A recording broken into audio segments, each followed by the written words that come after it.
Hello friends, welcome to day trader Telugu. Good evening. Sensex 589 points down అయి 79,213 దగ్గర close అయితే Nifty 207 points down అయి 24,039 దగ్గర క్లోజ్ అయింది. వెరస్ బ్యాంక్ నిఫ్టీ 537 పాయింట్స్ డౌన్ అయి 54,664 దగ్గర క్లోజ్ అయింది. ఫ్రెండ్స్, ఇవాల్టి మన మార్కెట్స్ ఎందుకు పడ్డాయన్న దానికి మీకు ఒక చిన్న క్లారిటీ అయితే ఆల్రెడీ ఉండుంటుంది. నిన్నటి వీడియోలో కూడా పాకిస్తాన్ వాళ్ళు మన రిలేటెడ్ గా డామేజ్ చేసే స్కోప్ తక్కువ, బట్ మనం ఏదైనా గట్టిగా ప్రయత్నిస్తే, మనం ఏదైనా గట్టిగా అటాక్ చేస్తే దానికి మార్కెట్స్ చిన్నపిల్లల రియాక్ట్ అయ్యి కొంత అన్సర్టైనిటీ ఉంటున్నా అది టెంపరీ అనే మన విషయాన్ని గుర్తుంచుకోవాలి. అండ్ రీసెంట్ టైమ్స్ లో మార్కెట్స్ వన్ డైరెక్షనల్ గా పెరిగి రెసిస్టెన్స్ దగ్గరికి వచ్చాయి కాబట్టి, కొంత స్ట్రెచ్ అయ్యాయి కాబట్టి, కొంత కూల్ ఆఫ్ అవడం అనేది కూడా టెక్నికల్ గా కూడా మంచి విషయం అనేది మనం అర్థం చేసుకోవాలి. బట్ ఇది జరగకుండా, ఈ ఈవెంటే జరగకుండా మార్కెట్స్ కొంత కూల్ ఆఫ్ అయింటే అది వేరే విషయం. బట్ ఈ ఈవెంట్ కూడా కలిసింది కాబట్టి జరిగే ఒక పరిణామాలను బట్టి స్టాక్ మార్కెట్ దాన్ని ఎలా తీసుకుంటుంది అనేది డిసైడ్ అయి ఉంటుంది. మనం మార్కెట్ రిలేటెడ్ గా వీడియో చేసిన తర్వాత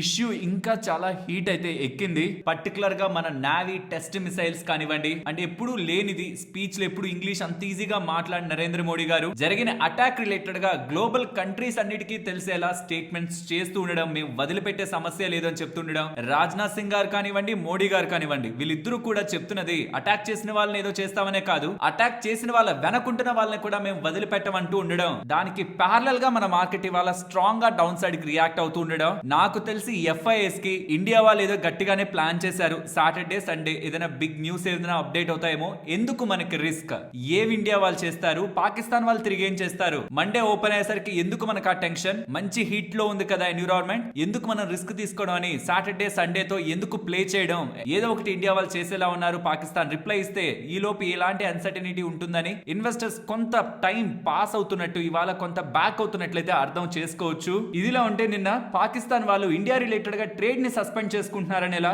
ఇందస్ వాటర్స్ రిలేటెడ్ గా ఏదైతే ఇప్పటి వరకు ఎప్పుడు డెసిషన్ తీసుకొని ఇండియా ఒక్కసారి డెసిషన్ తీసుకుంటూ ఉండడం, మేము ఇండియాతో ట్రేడ్ చేయమనే డెసిషన్ ని పాకిస్తాన్ తీసుకుంటున్నారని ఎలా స్టేట్మెంట్స్ చేశారు. ఫ్రెండ్స్, పాకిస్తాన్ రిలేటెడ్ గా ఒక్కటి తప్పితే, ఒక్కటి తప్పితే ఇంకేది మనం సీరియస్ గా తీసుకోవాల్సిన నీడ్ లేదు. ఆ ఒక్కటి ఏంటంటే వాళ్ళ దగ్గర న్యూక్లియర్ వెపన్స్ ఉన్నాయి, ఇండియా దగ్గర కూడా ఉన్నాయి. బట్ ఆ ఒక్కటిని పక్కన పెడితే ఎకానమీ పరంగా కానీ, ట్రేడ్ పరంగా కానీ, ఇంకే ఇతర పారామీటర్స్ పరంగా కూడా ఇండియా పాకిస్తాన్ మీద ఏ మాత్రం డిపెండ్ కాలేదు. ఇండియా ఎక్స్పోర్ట్స్ పాకిస్తాన్ కి 1.5 to 1.8 బిలియన్ డాలర్స్ దగ్గరగా ఉన్నాయి. బట్ ఇంపోర్ట్స్ పాకిస్తాన్ నుంచి మనకు వచ్చేది $100 మిలియన్ మాత్రమే. ఈవెన్ మన ఎంటైర్ ఇండియాకి సంబంధించిన టోటల్ గ్లోబల్ ట్రేడ్ లో పాకిస్తాన్ ఒక ఇన్వాల్వ్మెంట్ 0.3% మాత్రమే. మరి 0.3% కోల్పోతున్నట్టే కదా మనం. అంటే మనం ఏం సప్లై చేస్తున్నాం పాకిస్తాన్ అనేది కూడా మనం అర్థం చేసుకోవాలి. మనం సప్లై చేసేది మెడిసిన్స్, మనం యుఎస్ కే సప్లై చేస్తాం. యుఎస్ కే మన రిక్వైర్మెంట్ ఉంది జనరిక్ మెడిసిన్స్ ది. ఇప్పుడు మన దగ్గర నుంచి వద్దనుకుంటే ఆబ్వియస్లీ పాకిస్తాన్ వాళ్ళకి వేరే దేశాల నుంచి తెచ్చుకోవాలంటే అదే మెడిసిన్స్ ఇంకా ఎక్కువ ధర అవుతాయి. రా కాటన్ మనం సప్లై చేస్తాం పాకిస్తాన్ కి సంబంధించిన టెక్స్టైల్ ఎక్స్పోర్ట్స్ కోసం. అగ్రికల్చరల్ యాక్టివిటీస్ రిలేటెడ్ గా కావాల్సిన కెమికల్స్, ఫర్టిలైజర్స్ కూడా ఇండియా నుంచే పాకిస్తాన్ కి ఎక్స్పోర్ట్ అవుతాయి. ఇప్పుడు కానీ మనం వాటి రిలేటెడ్ గా ట్రేడ్స్ ని ఆపేస్తే అది వాళ్ళ అగ్రికల్చర్, వాళ్ళ హెల్త్ కేర్ సిస్టమ్ కే ఇంపాక్ట్ అవుతుంది. మనం ఏం ఇంపోర్ట్ చేసుకుంటుంటాం పాకిస్తాన్ నుంచి? డ్రై ఫ్రూట్స్, డేట్స్, మీకు తెలిసి ఉంటుంది కదా, వాళ్ళ దగ్గర ఎక్కువగా ఉంటాయి. అవి హిమాలయన్ రాక్ సాల్ట్ కానివ్వండి, some sort of textiles related గా కూడా ఆ ఏరియాస్ నుంచి మనకి ఇంపోర్ట్స్ గా వస్తూ ఉంటాయి. బట్ పుల్వామా అటాక్ ఉంది కదా, 2019 జరిగింది కదా, దాని తర్వాత సిగ్నిఫికెంట్ గా ఇరు దేశాల మధ్యలో ఉంటున్న ట్రేడ్స్ అయితే తగ్గిపోయాయి. దాని తర్వాత పాకిస్తాన్ కి సంబంధించిన MFN స్టేటస్ ని కూడా ఇండియా రివోక్ చేసేసింది, మోస్ట్ ఫేవర్డ్ నేషన్ స్టేటస్ ని కూడా తీసేసింది. దాని తర్వాత కూడా UAE, సింగపూర్ రిలేటెడ్ గా ఇండైరెక్ట్ ట్రేడ్ అయితే కంటిన్యూ అవుతుంది. బట్ ఈ ఇంపాక్ట్ ఇంకా ఫర్దర్ ట్రేడ్ కూడా ఇంపాక్ట్ అయితే, ఇరు దేశాల మధ్యలో కానీ ట్రేడ్ ఆగిపోతే అది పాకిస్తాన్ కే నష్టం, మన ఇండియా రిలేటెడ్ గా కాదు అన్న విషయం ఈవెన్ పాకిస్తాన్ వాళ్ళకు కూడా క్లియర్ గా తెలుసు. సో ఏదైతే ఎకానమీ మనది ఇంపాక్ట్ అయ్యి మన మార్కెట్స్ ఇంపాక్ట్ అయ్యే రేంజ్ కి వెళ్తుంది, వాళ్ళు కానీ మనల్ని అవాయిడ్ చేస్తే అనే ఏదైతే క్వశ్చన్ మార్క్స్ ఏదైనా ఉంటే మాత్రం అది కంప్లీట్లీ బేస్లెస్. స్టార్టింగ్ లో చెప్పినట్లు ఒక్క న్యూక్లియర్ స్టేటస్ తప్పితే, న్యూక్లియర్ వెపన్ స్టేటస్ తప్పితే స్ట్రాంగ్ అండ్ సిగ్నిఫికెంట్ గా మనం ఇంపార్టెన్స్ ఇవ్వగలిగే ఇంకొక అదర్ పారామీటర్ రిలేటెడ్ గా నాకైతే కనిపించట్లేదు. అండ్ ఇలాంటి సంఘటన జరుగుతూ ఉండడం, NSE వాళ్ళైతే ఎవరెవరికైతే ఇలా జరిగిందో వాళ్ళ కుటుంబ సభ్యులకి ఒక్కొక్కరికి ₹1,00,00,000 చొప్పునిస్తానంటున్నారు. అండ్ LIC వాళ్ళ పాలసీలు ఉంటాయి కదా, వాటి పరంగా క్లెయిమ్స్ కూడా చాలా ఈజీగా అయ్యేలాగా ఈ విక్టిమ్స్ ఒక ఫ్యామిలీస్ కి హెల్ప్ చేస్తారని చెప్తున్నారు.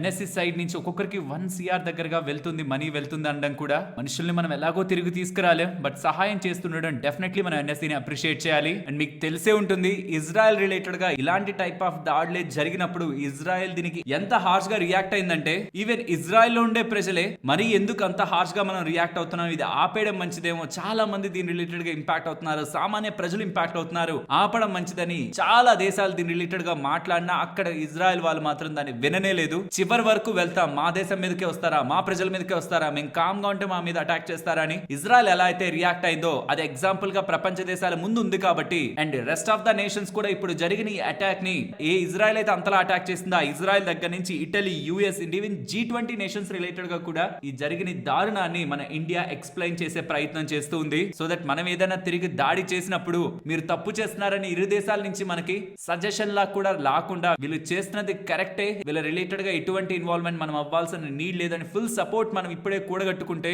రేపు ఏ యాక్టివిటీ జరుగుతున్నా గ్లోబల్ ఫ్రంట్ లో మనల్ని ఎవరు వేలెత్తి చూపరు. ఫ్రెండ్స్, పర్సనల్ గా నాకు అండ్ మీకు కూడా చాలా మందికి మనం, మన ఫ్యామిలీ, మన సొసైటీ, మన నేషన్ అండ్ ఎంటైర్ వరల్డ్ అంతా బాగుండాలి, మనం ఎవరిని బాధ పెట్టద్దు, అలా అని మనల్ని కూడా జస్ట్ మనం ఏమి బాధ పెట్టకూడదనే ఐడియాలజీతో ఉన్నాం కదా అని ఎటు పడితే అటు బాధ పెట్టాలని ప్రయత్నించే వాళ్ళని కూడా చూసి చూడనట్లు వదిలేసిన అదే చాలా ఎక్కువ డేంజర్ అనే విషయాన్ని మనం గుర్తుంచుకోవాలి. Silence of good people is more dangerous than the brutality of bad people.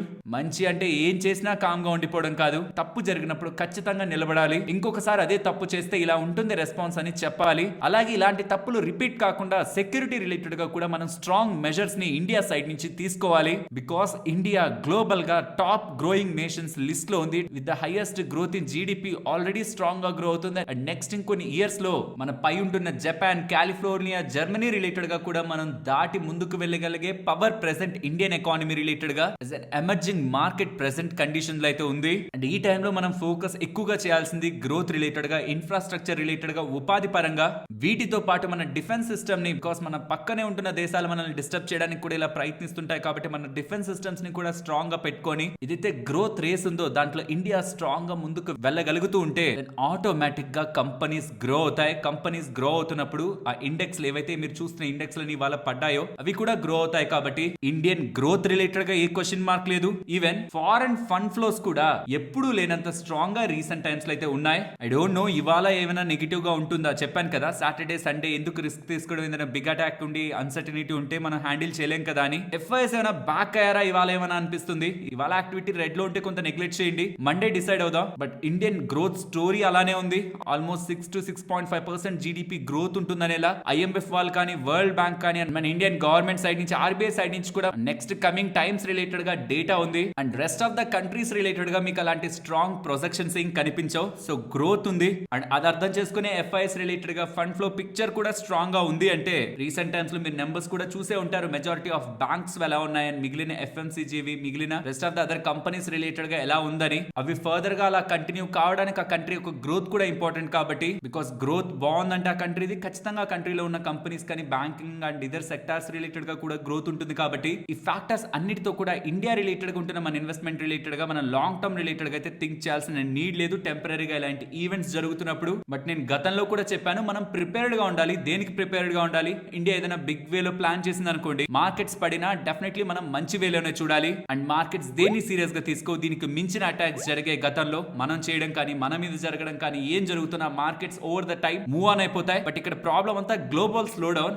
ఇప్పటి వరకు ఈ వీడియో నేను రికార్డ్ చేసే కొంత టైం ముందు వరకు ఎలాంటి అప్డేట్స్ ఉన్నాయంటే, ట్రంప్ ఏమో మాతో చైనా మాట్లాడుతుంది, మేము డిస్కస్ చేస్తున్నాం, ట్రేడ్ టాక్స్ ముందుకు వెళ్తున్నా అంటున్నారు. అటు పక్క చైనా వాళ్ళేమో మాకేం సంబంధం లేదు, మేము ఎవరితో మాట్లాడలేదు, అవన్నీ బేస్లెస్ అంటున్నారు. ఇక్కడ అఫీషియల్ గా అప్డేట్స్ వాళ్ళే చెప్తున్నారు చైనాతో మాట్లాడుతున్నాం అని. చైనా వాళ్ళేమో మాకు సంబంధం లేదంటున్నారు. కానీ ఇప్పుడు ప్రెసెంట్ వస్తున్న అప్డేట్స్ ప్రకారం ట్రంప్ చెప్తున్నదైతే చైనాకు సంబంధించిన ప్రెసిడెంట్ తనకు కాల్ చేశారని and US and China trade talks లో ఉన్నాయని ఎలా అప్డేట్స్ చేస్తున్నారు. చైనా వాళ్ళ రెస్పాన్స్ చూడాలి. ఇప్పటివరకు అయితే చైనా క్లియర్ గా మేమేం చెయ్యట్లేదు కాల్స్ అంటున్నారు. ముందు మేము మాట్లాడాలంటే వేసిన టారిఫ్లను క్యాన్సిల్ చేయండి, క్యాన్సిల్ చేయకపోతే మేము మాట్లాడమని ఎలా వాళ్ళు తగ్గట్లేదు. బట్ ఇప్పుడు ట్రంప్ ఏమో మాకు చైనా ప్రెసిడెంట్ కాల్ చేశారని ఎలా స్టేట్మెంట్స్ ఉంటున్నాయి. వీళ్ళిద్దరూ కానీ ఇలానే చేశారనుకోండి, కొంత టైం తర్వాత ఏమవుతుందంటే ఇరు దేశాలకి ఈవెన్ ఇమీడియట్ గా వాళ్ళు వెనక్కి వెళ్ళినా తీర్చలేని ఇంపాక్ట్, కొన్ని నెలల పాటు కంటిన్యూ అయ్యే impact second half of this financial year లో కనిపిస్తుంది. బికాస్ ఇది ఇమీడియట్ కాదు కదా, స్విచ్ వేస్తే ఫ్యాన్ రావడం, స్విచ్ వేస్తే లైట్ వెలగడం కాదు కదా. గ్లోబల్ సప్లై చైన్ ఒకసారి డిస్టర్బ్ అయినా ఆర్ డ్యామేజ్ అయినా దాని ఒక ఇంపాక్ట్ కొన్ని నెలల తర్వాత కనిపిస్తుంది. అండ్ మళ్ళీ ఆ ట్రస్ట్ గెయిన్ అవడానికి గ్లోబల్ ట్రేడ్ సప్లై లో గ్రోత్ రిలేటెడ్ గానే ఫోకస్ చేసి బిజినెస్ చేయాలనుకుంటేనే వాళ్ళ రిలేటెడ్ గా ట్రస్ట్ గెయిన్ అవడానికి కొన్ని క్వార్టర్స్ ఆఫ్ టైం పడుతుంది. అందుకే ఏ దేశాలు కూడా పాలసీ పరంగా సర్టనిటీ మెయింటైన్ చేస్తాయి, కొంచెం క్లియర్ స్టాండ్ ని మెయింటైన్ చేస్తాయి. బట్ రీసెంట్ గా ట్రంప్ చేస్తున్న ఈ స్టేట్మెంట్స్ తో పాలసీ పరంగా ఉంటున్న అన్సర్టనిటీతో చాలా బిజినెస్ అయితే కొంత వెయిట్ అండ్ వాచ్ చేస్తున్నాయి. కాబట్టి ఎందుకంటే తను కూడా 90 డేస్ తర్వాత డెసిషన్ తీసుకుంటారన్నారు కదా, పాజే కదా చేశారు, వదిలేదు కదా. సో అసలు ఆ క్లారిటీ వచ్చేంత వరకు global slow down markets related గా ఇంపాక్ట్ చేయొచ్చు అది గ్లోబల్ మార్కెట్స్ ని. బట్ గతంలో కూడా చెప్పాను, మళ్ళీ చెప్తున్నాను, ఒకవేళ అలాంటి గ్లోబల్ స్లో డౌన్ వస్తే చాలా దేశాల మార్కెట్స్ దానికి ఇంపాక్ట్ అవుతాయి, ఇంక్లూడింగ్ ఇండియా. బట్ మనం లీడ్ చెయ్యం, అన్ని మార్కెట్స్ కి ముందుండి మనమే ఎక్కువ పడిపోం, చివర్లో ఉంటాం. బికాస్ మన సైడ్ ఉంటున్న ఫ్యాక్టర్స్ మనకు కొంత ఫేవరబుల్ గా ఉన్నాయి. అండ్ ఆల్రెడీ ఎఫ్ఐఎస్ ముందుగానే వెళ్ళిపోయారు, కొత్తగా ఇప్పుడు భారీగా వెళ్ళిపోయే ఒక స్కోప్ కూడా తక్కువ, వస్తే రావాలి లేదా కొంతవరకు సెల్లింగ్ చేయాలి. ఎంత ఎక్సెసివ్ సెల్లింగ్ అంటే అంత ప్రాఫిట్ బుకింగ్ కో లేకపోతే వాల్యుయేషన్స్ ఎక్స్పెన్సివ్ గా వెళ్ళిపోవడానికో ఆర్ అక్కడ అసలు గ్రోతే లేదనుకోవడానికో అలాంటి ఫ్యాక్టర్స్ ఏం ప్రెసెంట్ ఇండియాని నెగిటివ్ గా ప్రొజెక్ట్ చేయట్లేదు. కాబట్టి ఇన్ఫ్లేషన్ కంట్రోల్ లోనే ఉంది, మ్యాక్రో ఎకనామిక్ డేటా బానే ఉంది. కమింగ్ టైమ్స్ జీడిపి ఒక ప్రొజెక్షన్స్ ఫ్రమ్ ఇండియా కానీ ఐఎంఎఫ్ కానీ వరల్డ్ బ్యాంక్ కానీ స్ట్రాంగ్ గానే ఉన్నాయి. కంపెనీస్ ఒక పర్ఫార్మెన్స్ ఒకటే స్ట్రాంగ్ గా డెలివర్ అవుతుంటే చాలు, డెఫినెట్లీ ఇండియా రిలేటెడ్ గా ఫారెన్ ఇన్వెస్టర్స్ ఫోకస్ చేస్తారు. And coming to FIs, recent times లో స్ట్రాంగ్ గానే వాళ్ళు మార్కెట్ లో బయింగ్ యాక్టివిటీ చేస్తున్నారు. అండ్ ఇవాళ డేటా ఎలా ఉంటుందో చూడండి. ఒకవేళ అది నెగిటివ్ గా ఉన్నా టెన్షన్ పడాల్సిన నీడ్ లేదు, మండే డేటా చూసి ఫైనలైజ్ అవుదాం. సాటర్డే ఆర్ సండే ఎందుకు అన్సర్టనిటీ అని వాళ్ళ సెల్ చేసి ఉండొచ్చు. బట్ ఇన్ని డేస్ వస్తున్న బయింగ్ యాక్టివిటీని ప్రెసెంట్ టెంపరీగా జరుగుతున్న ఈ అన్సర్టనిటీతో జడ్జ్ చేయలేం. కాబట్టి ఈవెంట్ సబ్సైడ్ అవుతుందని ఒక క్లారిటీ వచ్చింది అనుకోండి, ఆబ్వియస్లీ ఎఫ్ఐఎస్ సైడ్ నుంచి మళ్ళీ మనకి సపోర్ట్ అయితే ఉంటుంది. బికాస్ మార్కెట్ కి క్వశ్చన్ మార్క్ నచ్చదు, ఏం చేస్తారు ఏమైనా చేసేస్తారా ఈ క్వశ్చన్ మార్క్ ఇది. ఒకవేళ ఏదైనా చేసేసినా సరే, అటాక్ ఏదైనా జరిగినా సరే, ఓకే ఇదేనా, ఇంతేనా, ఇంతకు మించి లేదా, ఫైనల్ ఇదా అని తెలుసుకున్న తర్వాత మళ్ళీ నార్మలైజ్ అయిపోతాయి things. So wait and watch. మన ఇండియా రిలేటెడ్ గా రెస్పాన్స్ అండ్ ఈ అన్సర్టనిటీ అంతా కూల్ ఆఫ్ అయిన తర్వాత ఎఫ్ఐఎస్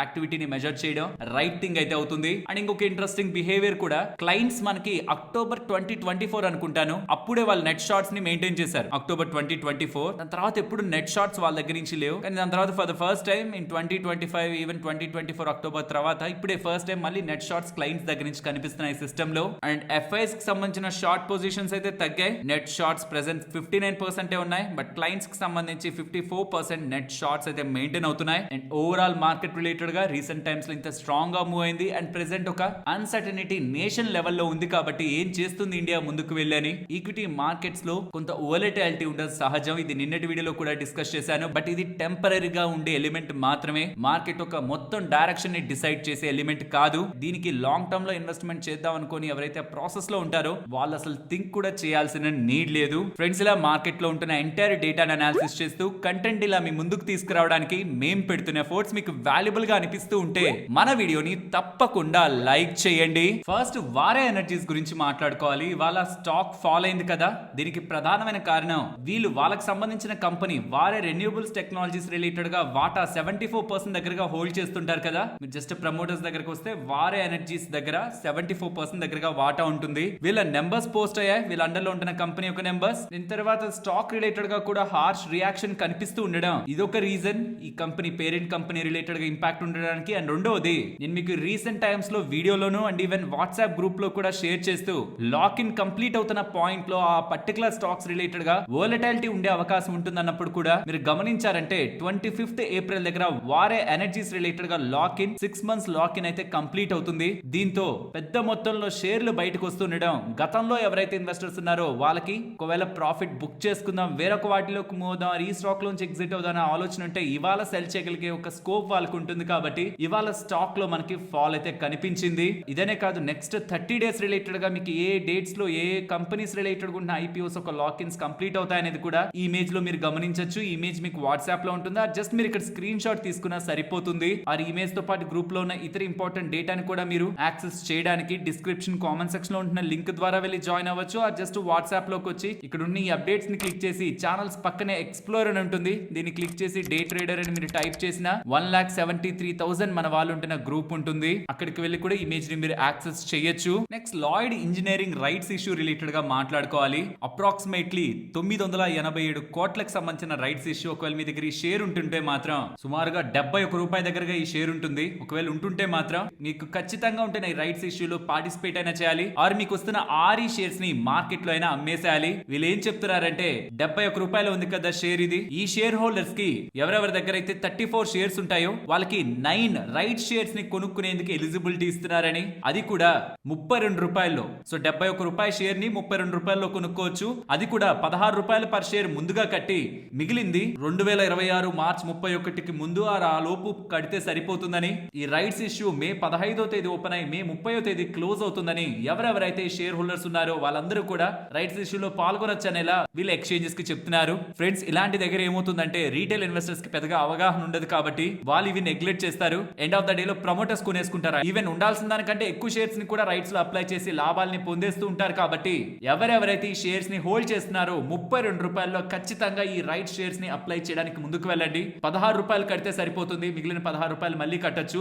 ఇది కేవలం షేర్ హోల్డర్స్ కి మాత్రమే. ఒకవేళ నాకు ఆ రైట్స్ ఎలా అప్లై చేయాలో తెలియదు చెప్పాలంటే చెప్పండి, నేను నెక్స్ట్ కమింగ్ వీడియోస్ లో ఇది మెన్షన్ చేస్తాను. మన వాళ్ళు ఎక్కువ ఉంటున్నట్లయితే ఆర్ మీకు అది వద్దు అనుకుంటున్నా, రైట్స్ ఇష్యూలో పాల్గొనాల్సిన నీడ్ లేదనుకున్నా మీకు ఆర్ ఈ షేర్స్ అని వచ్చి క్రెడిట్ అవుతాయి డిమాట్ లో. అది ఈ రైట్స్ కంప్లీట్ అయ్యే 3-4 రోజులు ముందే అమ్మేసేయండి. తర్వాత మీకు అవి డిమాట్ లో కనిపించవు, జీరో అయిపోతున్నట్టు అనమాట ఆర్ ఈ షేర్స్. ఎప్పుడు రైట్స్ వచ్చినా ఇదే ప్రాసెస్. మీరు పాల్గొనాలంటే ఖచ్చితంగా పాల్గొనండి, లేదనుకుంటే ఆర్ ఈ షేర్స్ ని మార్కెట్ లో అయినా అమ్మండి. ఫ్రెండ్స్, ఇలా న్యూస్ అప్డేట్స్ ని అనాలిసిస్ చేస్తూ మీ ముందుకి కంటెంట్ తీసుకురావడానికి మేం పెడుతున్న ఎఫర్ట్స్ మీకు వాల్యుబుల్ గా అనిపిస్తూ ఉంటే మన వీడియోని తప్పకుండా లైక్ చేయండి. ఫ్రెండ్స్, ఎలక్ట్రిక్ వెహికల్స్ ని మేక్ చేసే ఏతర్ వాళ్ళు మార్కెట్ లోకి వస్తున్నారు కదా. ఇక్కడ ఈ డేటా మీరు చూడండి, వీళ్ళు సెబీకి రిపోర్ట్ చేస్తున్న దాంట్లో మనకి డేటా కనిపిస్తుంది. ఇందులో ఐఐటి మెడ్రాస్ వాళ్ళకి సంబంధించి 15,58,000 షేర్స్ ఏతర్ ఎనర్జీలో ఉన్నాయి. అండ్ వాళ్ళు ఎంతలో అక్విజిషన్ చేశారనేది కూడా ఇక్కడ మీరు స్క్రీన్ పక్కన గమనించవచ్చు.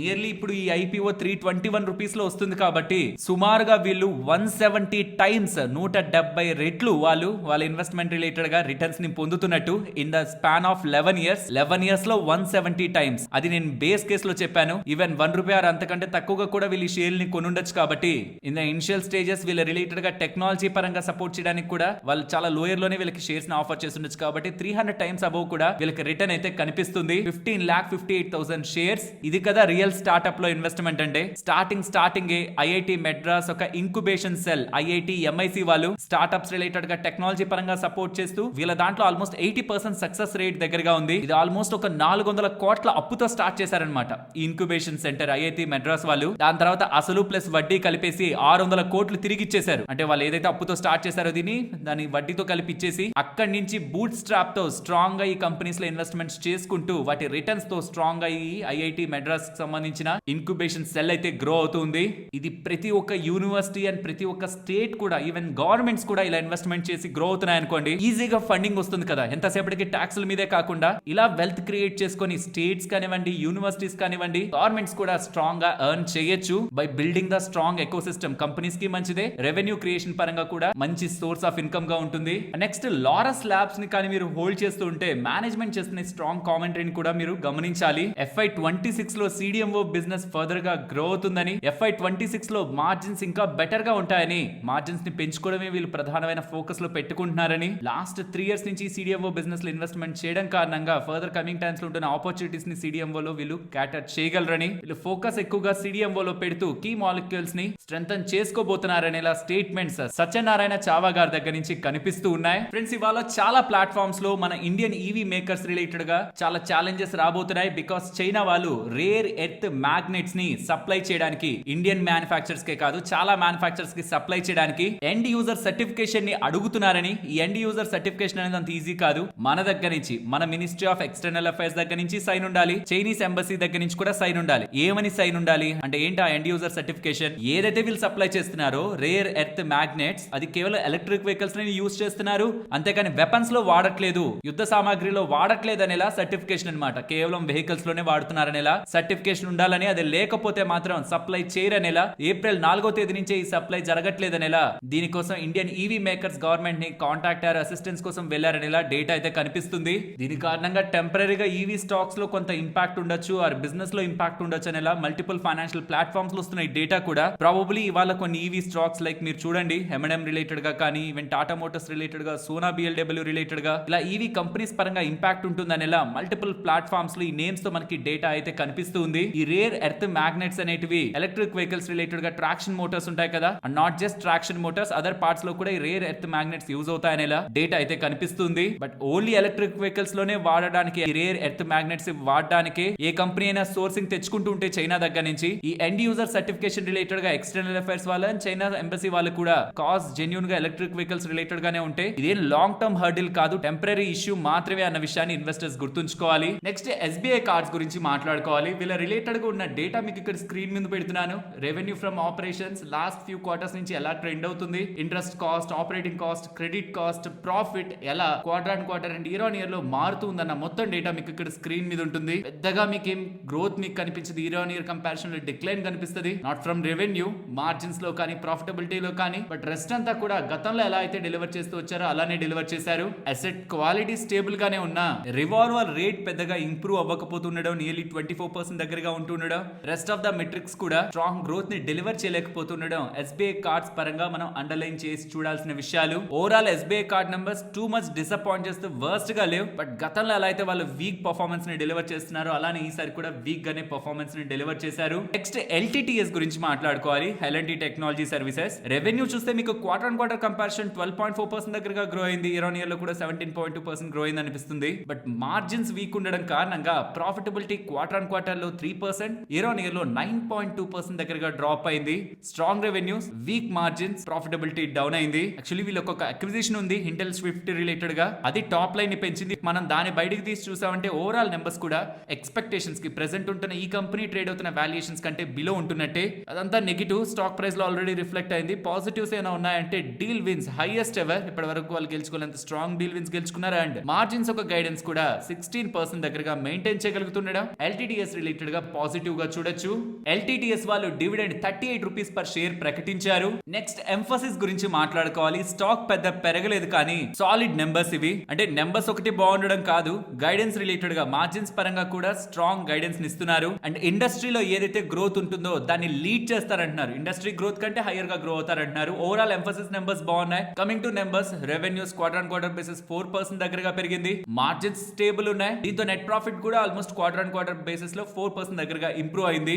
ఇయర్ ఆన్ ఇయర్ లో ప్రాఫిటబిలిటీ సైడ్ అయితే మీకు డబుల్ డిజిట్స్ ఆల్మోస్ట్ 13.6% దగ్గరగా గ్రోత్ కనిపిస్తుంది. డివిడెండ్ 57 రూపీస్ పర్ షేర్ వీల్ ప్రకటించారు. And coming to doctor Lal path labs, మీరు గమనించారా రీసెంట్ గా థైరోకేర్ నెంబర్స్ సాలిడ్ ఉన్నాయి. Doctor Lal path lab numbers కూడా సాలిడే ఉన్నాయి. ఇక్కడ మీరు గమనించొచ్చు ఇయర్ ఆన్ ఇయర్ కంపారిజన్ వీళ్ళ రెవెన్యూస్, ఆపరేటింగ్ ప్రాఫిట్ అండ్ వీళ్ళ బిజినెస్ రిలేటెడ్ గా మెట్రిక్స్ కూడా ఎంత స్ట్రాంగ్ గా గ్రో అనేది. అండ్ వీళ్ళ yearly performance, financial year performance కూడా స్ట్రాంగ్ గానే ఉంది. Overall doctor Lal path lab numbers అయితే బాగున్నాయి. నెక్స్ట్ టాటా టెక్నాలజీస్ వాళ్ళ నెంబర్స్ ని మీరు అబ్జర్వ్ చేస్తే రెవెన్యూస్ క్వార్టర్ కంపారిజన్ 2.4% డ్రాప్ అయింది. ఇయర్ ఆన్ ఇయర్ లో 1% డ్రాప్ అయింది. సో బిజినెస్ డ్రాప్ అయింది అనుకుంటాం కదా, కానీ మార్జిన్స్ బాగున్నాయి. దీంతో నెట్ ప్రాఫిట్ క్వార్టర్ లో 12%, ఇయర్ ఆన్ ఇయర్ లో 20% దగ్గరగా ఇంప్రూవ్ అయింది. Operating profit, net profit elevate అవ్వడానికి మార్జిన్స్ కారణం. Strong cost control, better utilisation rates అనేవి ఈవెన్ రెవెన్యూ డ్రాప్ అవుతున్న మార్జిన్స్ ని బూస్ట్ చేస్తూ ప్రాఫిటబిలిటీని గుడ్ వేలో పెంచింది. వీళ్ళు డివిడెండ్ 11 రూపీస్ 70 పైస్ గా ప్రకటించారు. దీంట్లో స్పెషల్ డివిడెండ్ కూడా ఉంది. So overall Tata technologies related గా నెంబర్స్, బిజినెస్ సైడ్ మీకు రెవెన్యూ సైడ్ కొంత డ్రాప్ ఉంటున్న మార్జిన్స్ లో వస్తున్న ఎలివేషన్ తో ప్రాఫిటబిలిటీ స్ట్రాంగ్ గా డెలివర్ అయింది. నెక్స్ట్ మారుతి సుజుకి వాళ్ళు నెంబర్స్ ని అనౌన్స్ చేశారు. Overall numbers slide below market expectations ఉన్నాయి. నెంబర్స్ తో పాటు 135 రూపీస్ పర్ షేర్ డివిడెండ్ ని కూడా ప్రకటించారు. దానికి record date August 1. Slide below expectations ఏంటి? సేల్స్ 1,45,000 crores దగ్గరగా హైయెస్ట్ ఎవర్ నెట్ సేల్స్ చేస్తే అంటే వాల్యూమ్స్ కూడా బాగున్నాయి కదా. అంటే ఫ్రెండ్స్ ఇక్కడ మార్జిన్స్ లో మిస్ కనిపిస్తుంది. ఆల్మోస్ట్ 12% దగ్గరగా మార్జిన్స్ ఉంటాయని ఎక్స్పెక్టేషన్స్ ఉంటే వీళ్ళు 10.5% దగ్గరగా మార్జిన్స్ ని డెలివర్ చేశారు. దానికి రీజన్స్ కూడా వీళ్ళు పీపీటీలో మెన్షన్ చేశారు. న్యూ ప్లాంట్ ఎక్స్పెన్సెస్ ఎలివేట్ అవ్వడం కారణంగా మార్జిన్స్ డ్రాప్ అయ్యాయి. ప్రమోషనల్ ఎక్స్పెన్సెస్ కూడా ఈసారి ఎక్కువ అయ్యాయి కాబట్టి అడ్వర్టైజ్మెంట్ ఎక్స్పెన్సెస్ వీటన్నిటితో కూడా మార్జిన్ డ్రాప్ అవడం, దీని కారణంగా ప్రాఫిటబిలిటీ ఇంపాక్ట్ అయిందని ఇలా వీళ్ళు మెన్షన్ చేస్తున్నారు. దీని కారణంగా మార్జిన్స్ లో వస్తున్న డ్రాప్ కారణంగా మీకు profitability year on year comparison లో ఇంప్రూవ్ అవ్వలేదు, డిక్లైన్ అయింది. ఇన్ఫాక్ట్ క్వార్టర్ బేసిస్ లో ఇంప్రూవ్మెంట్ ఉంటున్నా మనం ఈ నెంబర్స్ ని ఎప్పుడు ఇయర్ ఆన్ ఇయర్ తోనే చూడాలి. కాబట్టి even though strong top line growth ఉంటున్నా మార్జిన్స్ లో వస్తున్న ఇంపాక్ట్ తో బాటమ్ లైన్ మనకి వీక్ గా కనిపిస్తుంది. Overall Maruti Suzuki below market expectations ఉన్నాయి. నెక్స్ట్ మురుగప్ప గ్రూప్ కు సంబంధించిన చోళమండలం ఫైనాన్స్ వాళ్ళు కూడా నెంబర్స్ ని పోస్ట్ చేశారు. నెంబర్స్ ఇక్కడ మీరు అబ్జర్వ్ చేయొచ్చు. నెట్ ఇంట్రెస్ట్ ఇన్కమ్ 30% గ్రో అయింది. ప్రాఫిట్ 20% గ్రో అయింది. నెట్ ఇంట్రెస్ట్ మార్జిన్స్ 8% అరౌండ్ దగ్గరగా ఉన్నాయి. ఏఎం 30% దగ్గరగా గ్రో అయింది. ROE 2.4%, ROE 20% దగ్గరగా FY25 రిలేటెడ్ గా నిలిచింది. వీళ్ళ సెగ్మెంట్ వైజ్ గా మీరు చూస్తే వీళ్ళ వెహికల్ ఫైనాన్స్ రీసెంట్ టైమ్స్ లో వెహికల్ రిలేటెడ్ గా సేల్స్ డౌన్ ఉన్నాయి కాబట్టి అక్కడ స్లో డౌన్ కనిపిస్తుంది. Loan against property fastest growing segment, అది కూడా స్ట్రాంగ్ గా 33% గ్రో అయింది operating side. And home loan కూడా 16% దగ్గరగా పెరిగింది. ఓవరాల్ నెంబర్స్ బెటర్ గానే ఉన్నాయి. బట్ రీసెంట్ టైమ్స్ లో స్టాక్ కూడా బాగా పెరిగింది కాబట్టి మేబీ స్టాక్ ఒక రీసెంట్ ర్యాలీని నెంబర్స్ అంత ఎక్సైట్ చేసేలా లేవనే అనాలి. ఈ రీసెంట్ ర్యాలీని కానీ మనం పక్కన పెట్టి చూస్తే నెంబర్స్ బెటర్ గా ఉంటున్నట్టే. మరొక ఇంట్రెస్టింగ్ వీడియోతో మళ్ళీ మీ ముందుకు వస్తాను. అంతవరకు టేక్ కేర్. జై హింద్.